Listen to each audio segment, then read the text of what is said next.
মাঝে মাঝে আল্লাহ আমাদেরকে দুঃখ কষ্ট দিয়ে পরীক্ষা করতে চান, এগুলো আমাদের জন্য খারাপ নয়। এই দুঃখ কষ্ট বিপদ আমাদের কোমরকে সোজা করে, আমাদের পায়ের মাটিকে শক্ত করে, চিল্লায় বলেন ঠিক কিনা? প্রতিকূল পরিবেশে কিভাবে বাঁচতে হয় এই দুঃখ কষ্ট আমাদেরকে শিখায়। এজন্য মুমিন বান্দার বৈশিষ্ট্য হচ্ছে দুঃখ কষ্ট বেদনা জ্বালা এগুলোতে সে আপসেট হয় না, সে হাল ছেড়ে দেয় না, সে ভরসা রাখে একজনের উপর, চিল্লায় বলতে হবে তিনি কে? কারণ মুমিন জানে রাত্রি যত গভীর হয় অন্ধকার তমানিসা ভেদ করে সুবহে সাদিক হয়। মুমিন জানে গর্ভবতী নারীর পেটের ব্যথা যেই দিন বাড়তে থাকে ওই দিনই নতুন মেহমান আগমনের সময় ঘনাতে থাকে। মুমিন জানে তার জীবনে দুঃখ কষ্ট বিপদ যত বাড়তে থাকে সুখের দিন কাছে আসতে থাকে। এজন্য মুমিনের হারাবার কিছু নেই। ফা ইন্না মাআল উসরি ইউসরা, ইন্না মাআল উসরি ইউসরা। নবী হে, কষ্টের পরেই আছে আনন্দ, দুঃখের পরেই আছে সুখ। আপনি সমস্যায় পড়েছেন, ওই সমস্যার সমাধানও আছে না নাই? এই পৃথিবীতে এমন কোন সমস্যা আছে যেটা সমাধান নাই? কথা বলেন। সমস্যা তৈরি করেছে কে? আবার সমাধানও দিয়েছে কে? Allah doesn't create a lock without its key. আল্লাহ কখনো চাবি না বানাইয়া ওইটার তালা বানায় নাই। কথা কন। তালাও যেহেতু আছে ওই তালার চাবিও বানিয়েছে কে?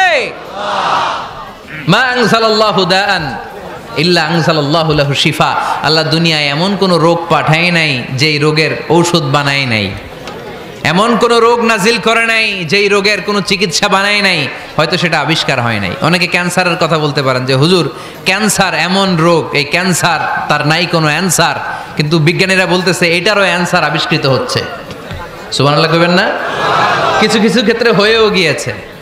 এজন্য দুঃখের পরেই আছে সুখ, কষ্টের পরেই আছে আনন্দ।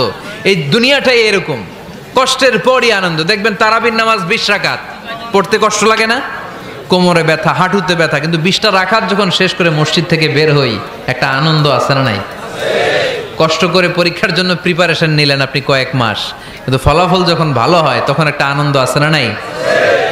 সারাদিন রোজা রাখলেন রমজানে, কি কষ্ট, তৃষ্ণায় গলা ফেটে যায়, কিন্তু ইফতারির সময় যখন রুহাবজা শরবতটা খাই কেমন লাগে? একটা আনন্দ আছে না নাই? এজন্য আল্লাহ বললেন فإن مع العسر يسرا إن مع العسر يسرا। ও নবী, কষ্টের দিন মক্কায় অল্প কিছু দিন, মদিনাতে আনন্দের দিন অপেক্ষা করছে। আমাদের জীবনে যদি দুঃখ কষ্ট আসে আমরা ধৈর্য ধরবো, তাওয়াক্কুল করবো একজনের উপর, তিনি কে?